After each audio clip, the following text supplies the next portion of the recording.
न करके रहे काहे कैलू दिल से हमारे खिलवाड़ तू। दिल पे ऐसन चोट लगल जैसे मारे तलवार तू। हमारे प्यार के बगिया में तुझे भर के छहाई लिहलू। तुझे जी काहे हमारा प्यार के दफनाई लिहलू। तुझे जी काहे हमारा प्यार के दफनाई लिहलू। हमारा प्यार के दफनाई लिहलू।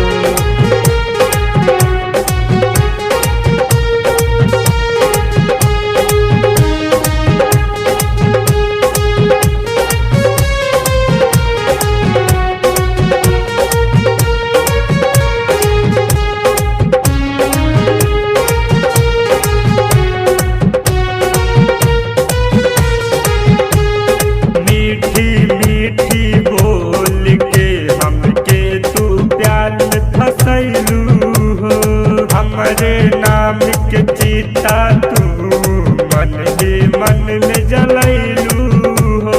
मन ही मन में जलैलू हो। मीठी मीठी बोल के हमके तू प्यार में फसैलू हो। हमरे नाम के चीता तू मन ही मन में जलैलू। दिलवा के तू कैसन जखम दई दिहलू। तू जीते जी काहे हमारा प्यार के दफनाई दिहलू। तू जीते जी काहे हमारा प्यार के दफनाई दिहलू।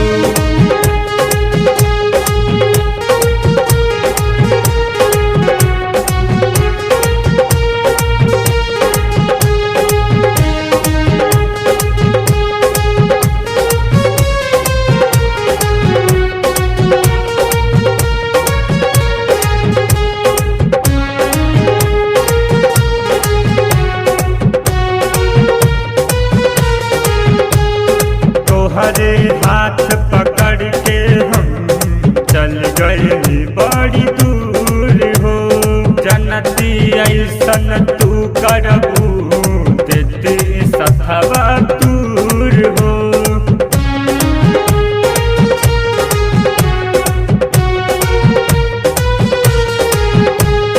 तोहरे हाथ पकड़ के हम चल गए